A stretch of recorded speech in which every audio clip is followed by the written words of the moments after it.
पिछले एपिसोड में हमने देखा था हेडमेट एनेट के कमरे में बिना पूछे ही आ जाती है और खुद से ही रीता का पनिशमेंट डिसाइड कर लिया था, जो देखकर एनेट गुस्से में आ जाती है। अब आगे एनेट को इतना गुस्से में देख सारी मेट शॉक हो जाती है। उसके बाद एनेट हेडमेट से कहती है इसकी सजा मैं उसकी बात सुनने के बाद ही तय करूंगी। एनेट की बात सुनकर हेडमेट कहती है मेट्स को मैनेज करना मेरी जिम्मेदारी के दायरे में आता है योर हाइनेस, तो इसीलिए योर ग्रेस मुझे उम्मीद है कि आप मेरी जिम्मेदारी की रिस्पेक्ट करेंगी। जो सुनकर एनेट हैरान होकर सोचने लगती है क्या कहा इसने, रिस्पेक्ट? चाहे मेरा ग्रैंड ड्यूक के साथ एक कॉन्ट्रैक्ट रिलेशनशिप ही क्यों ना हो, बाहर की दुनिया के लिए मैं अभी भी एक ग्रैंड डचेस हूँ, है ना? क्या वो मुझे एक नासमझ लड़की समझ रही है जिसे दुनिया की कोई समझ नहीं, या फिर इसलिए क्योंकि अफवाह के मुताबिक मैं किसी पावरफुल मार्केस की बेटी नहीं हूँ और ना ही कोई ऐसी ग्रैंड डचेस हूँ जिसके पास कोई पावर हो। और उसके बाद वो मेट के पास जाकर कहती है क्या तुम हिम्मत कर रही हो खुद को मेरे बराबर रखने की, जबकि मैं इस घर की मिस्ट्रेस हूँ। और मन में कहती है किसी को अंडर एस्टिमेट करने की एक हद होती है। तभी वो मेट डरते हुए कहती है क्या, बिल्कुल नहीं योर ग्रेस, मैं तो बस इतना कह रही हूँ कि इस बुरी औरत ने अपनी पूरी जिंदगी में जो काम किया है उसे नजरअंदाज मत कीजिए। तभी एनेट उसकी बात सुनकर कहती है तुम बात करने का काफी अजीब तरीका रखती हो। और मन में कहती है मैंने बद से बदतर क्लाइंट को हैंडल किया है, इसीलिए मुझे एक्सपीरियंस है कि कैसे मैं इस सिचुएशन को हैंडल करूंगी। उसके बाद वो पीछे व्हाइटली की तरफ देखते हुए उससे पूछती है तो व्हाइटली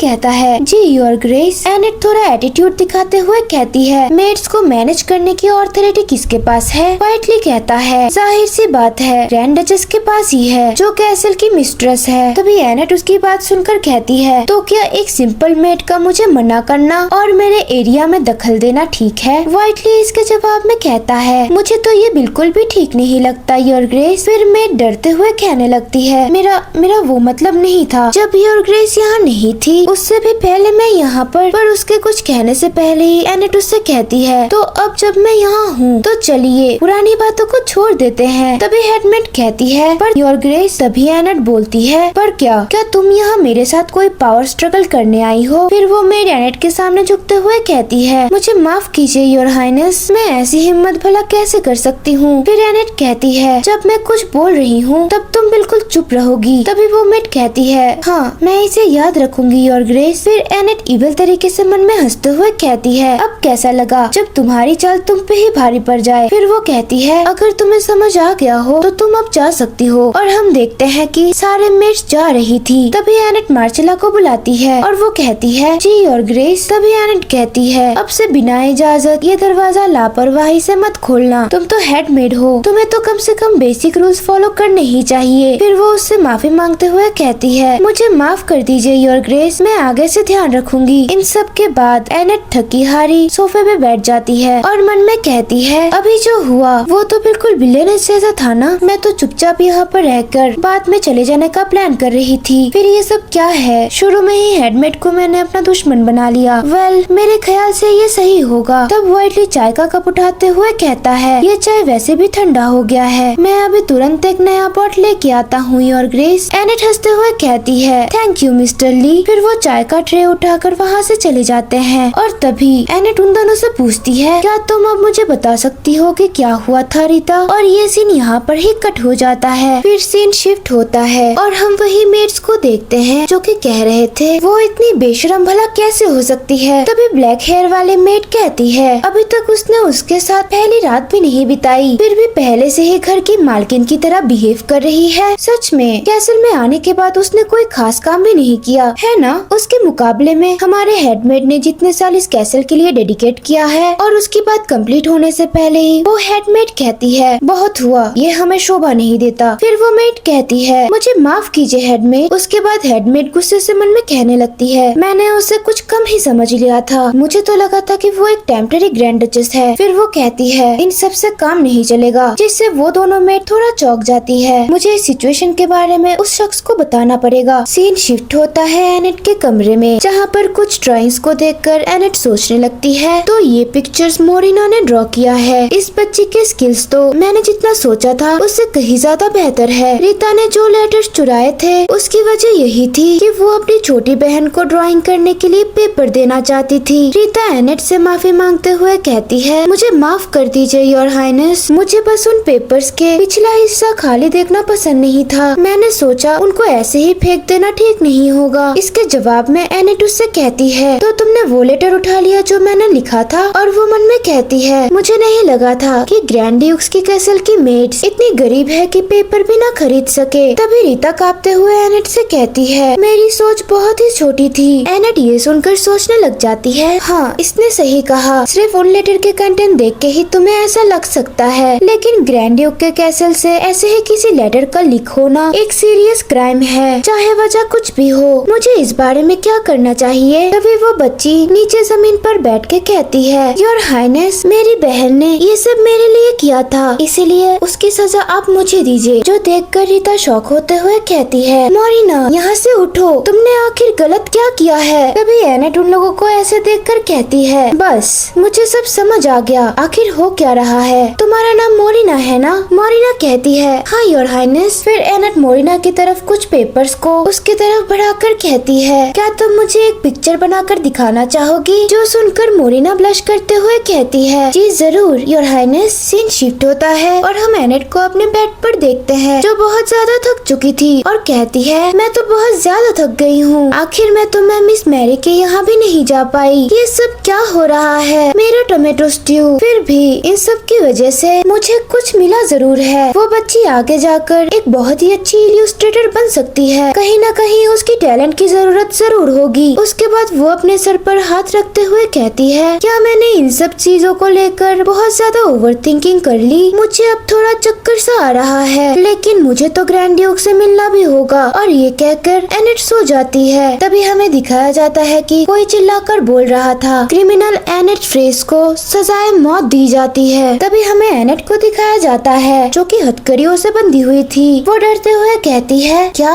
ये हो क्या रहा है? और ये तो एक एग्जीक्यूशन प्लेटफॉर्म है ना, मैं आखिर ऐसी जगह पर क्यों हूँ? मुझे डर लग रहा है, कोई मेरी मदद करो। तभी उसके पास कोई आता है और उसने एक रोब भी पहना हुआ था। वो पर्सन कहता है, तुम कितनी नादान हो और इन सब के लिए तुम किसको दोष दोगी? और उस पर्सन की आंखें बिल्कुल गोल्डन थी, किसी जंगली जानवर की तरह। वो कहता है, ये तुम्हारा एक आखिरी मौका होगा एनेट फ्रेस। तभी एनेट घबराते हुए नींद से उठ जाती है और हम देखते हैं ड्यूक भी उसके पास ही था। लॉयक उसे इतना घबराते हुए देखकर कहता है, ग्रैंड डचेस। लॉयक को यहाँ उसके कमरे में देखकर एनेट कहती है, ग्रैंड ड्यूक ये यहाँ पे इस वक्त क्या कर रहे हैं? लॉयक इसके बारे में चिंता करते हुए कहता है, मैं आपको थोड़ा और देर तक सोने देने वाला था। आपको देख के लग रहा था कि आपको बुरे सपने आ रहे थे, इसीलिए आपको मैंने जगा दिया। लॉयक अपने हाथ से एनेट के आंसू पोंछने लग जाते हैं और एनेट सोचती है, ओ ये आंसू, क्या मैं रो रही थी? अब इस बारे में मैं सोचूं तो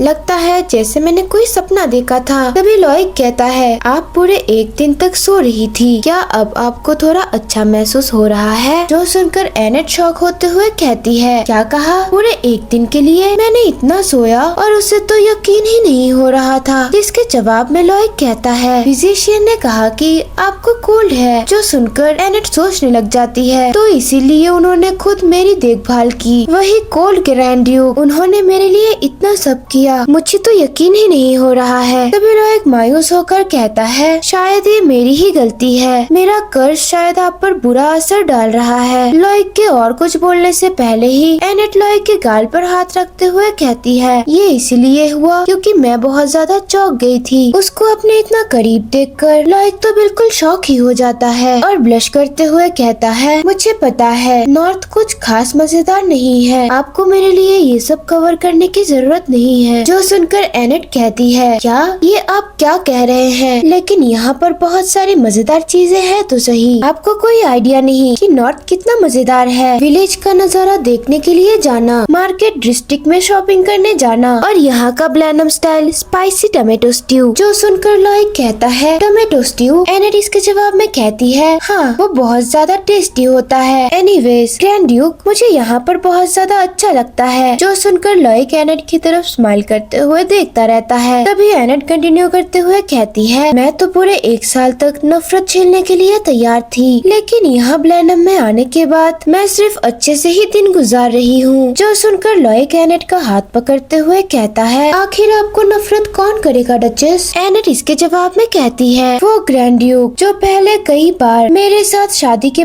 प्रपोजल को ठुकरा चुका था क्योंकि वो शादी करना नहीं चाहता था। तभी लॉयड पैनिक करते हुए कहता है, तब मैं गलत और बेवकूफ था। अब जबकि आप प्लैनम की ग्रैंड डचेस हो, कौन हिम्मत करेगा आपसे नफरत करने की। अगर कोई ग्रैंड डचेस को परेशान करे, आप बस मुझे बताना। जो सुनकर एनेट हंसते हुए लॉयड से कहती है, क्या आप उन्हें मेरे लिए डांटेंगे? लॉयड सीरियस होकर उसके जवाब में कहता है, हाँ बिल्कुल। जो सुनकर एनेट ब्लश करने लग जाती है और हमारा लॉयड भी शर्मा जाता है और वहाँ से जाते हुए कहता है, ठीक है तो फिर आप थोड़ा और आराम कर लीजिए। फिजिशियन ने कहा है आपको ठीक होने के लिए अच्छे से आराम करना होगा, तो फिर मैं चलता हूँ डचेस। एनेट तो उसे ऐसे शर्माते देख ब्लश करते हुए सोचती है, क्या इसीलिए लोग शादी करते हैं? उसके बाद सीन शिफ्ट होता है और हम लॉयड को देखते हैं जो हॉलवे से जा रहा था और हम देखते हैं वो अपने ऑफिस में आ गया था, जहाँ पर व्हाइटली उसका स्वागत करते हुए कहते हैं, अब आ गए योर हाइनेस ग्रैंड ड्यूक। जिसके जवाब में वो कहता है, हाँ। उसके बाद वो एक आदमी के ओर बढ़ते हुए कहता है, क्या तुम्हें पता चला कि ग्रैंड डचेस बीमार कैसे हुई थी? उसके बाद हम थोड़ी देर बाद का सीन देखते हैं जहाँ पर लॉयड कह रहा था, क्या कहा कोई बड़ी प्रॉब्लम नहीं है? जिसके जवाब में फिजिशियन कहते हैं, हाँ वो बस हल्का सा एनीमिक है। फिर लॉयड हैरान होते हुए कहता है, तो वो बीमार नहीं थी पर फिर भी बेहोश हो गई। जो सुनकर फिजिशियन कहता है, कैपिटल की नोबल लेडीज के साथ अक्सर ऐसा होता है। फिजिशियन की बात सुनकर लॉयड मायूस होकर कहता है, क्या वो इतनी नाजुक है? फिर व्हाइटली भी सैड होकर कहता है, अब से मैं ग्रैंड डचेस की सेहत पर और ज्यादा ध्यान दूंगा। फिजिशियन उन लोगों की बातें सुनकर मन में कहते हैं, ये बस इतना है कि नॉर्थ के लोग कुछ ज्यादा ही हेल्दी होते हैं। मैं ये एक साउथर्नर होने के नाते कह रहा हूँ। फिर वो ड्यूक से कहता है, शायद ये उनका नया एनवायरनमेंट में एडजस्ट करने का स्ट्रेस हो। मैं हर हाइनेस के लिए कुछ मेडिसिन प्रेस्क्राइब कर दूंगा। प्लीज आप ये इंश्योर करना कि ग्रैंड डचेस इसे टाइम पे ले रही हो और अच्छे से रेस्ट करे। फिर लॉयड कहता है, ठीक है। इतना कहकर फिजिशियन ऑफिस से चला जाता है। फिर लॉयड सोचने लगता है, उनका शरीर इतना कमजोर है फिर भी उन्होंने एक शब्द भी मुझसे नहीं कहा। क्या होगा अगर वो उस नाजुक बॉडी के साथ कैसल का टूर करते हुए बेहोश हो गई तो? क्या होगा अगर मैं यहाँ नहीं हुआ और एनेट को और ज्यादा मुश्किलों का सामना करना पड़े? तब वो अकेली क्या करेगी? तभी हमें कुछ टाइम पहले का सीन दिखाया जाता है जहाँ पर व्हाइटली ड्यूक को टी सर्व करते हुए कह रहा था, लगता है इस बार ग्रैंड डचेस की मेड ने कुछ प्रॉब्लम क्रिएट कर दिया। जो सुनकर लॉयड हैरानी से कहता है, क्या कहा एक मेड ने? व्हाइटली कंटिन्यू करते हुए कहता है, हाँ लगता है वो हर हाइनेस ग्रैंड डचेस का लेटर चुरा कर ले गई थी और इन सब की वजह से तो हेडमेड भी आ गई थी, इसलिए उनके लिए ये शायद काफी स्ट्रेसफुल रहा होगा। उन्होंने तो वो मैटर ठीक से हैंडल कर लिया लेकिन शायद उनके दिल पर वो बोझ बन रहा होगा। तभी लॉयड व्हाइटली की बात सुनकर मन में कहता है, अगर उस वक्त कोई उसके मदद के लिए होता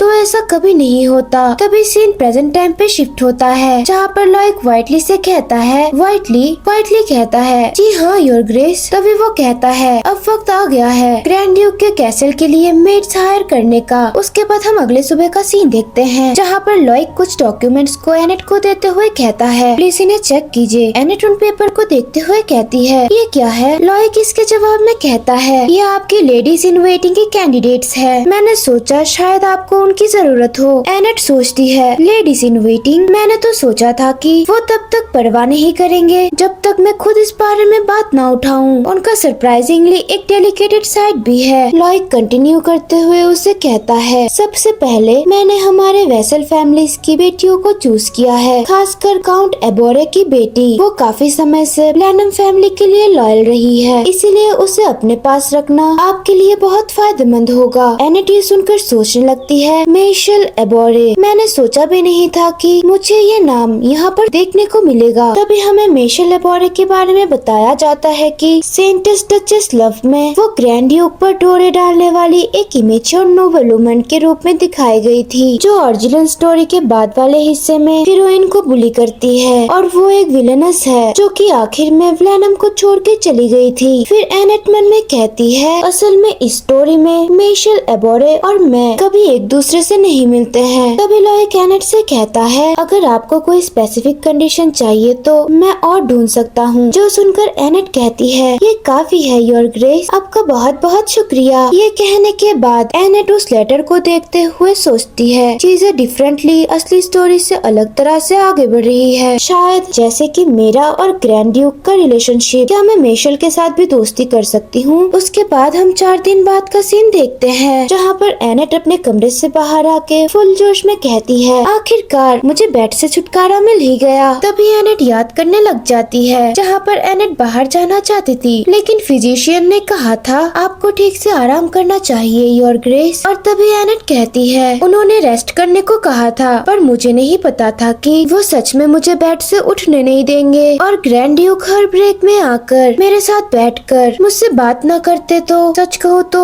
मैं ये बिल्कुल भी बर्दाश्त नहीं कर पाती। और लोइक के बारे में सोचते ही वो बिल्कुल खुश हो जाती है। तभी कोई बहुत तेज चिल्लाकर कह रहा था, मैंने सुना था कि उसने नाइट्स को भी ग्रीट किया था। तभी एनेट उस तरफ देखती है जहाँ पर एक लेडी मार्चिला के ऊपर चिल्लाते हुए कहती है, तुम ये तो नहीं कहना जा रही हो कि वो औरत यहाँ हमेशा के लिए रहने वाली है? जिसके जवाब में हेडमेट कहती है, मुझे इस बारे में अभी भी कोई आइडिया नहीं है। तभी एनेट मन में सोचती है, ये तो मार्चिला है ना, और उसके बाजू में। और ये कहते ही वो लड़की पीछे मुड़कर कहती है, कौन है वहाँ पे? उसको देखकर एनेट मन में कहती है, मेशल एबोरे। ये तो मेशल एबोरे है, लेकिन ये औरत यहाँ पर क्या कर रही है? गाइस, आज के लिए बस इतना ही। मिलते हैं इसके नेक्स्ट एपिसोड में। Let me know your thoughts in the comment section below, and या do like, subscribe and share this video with your friends.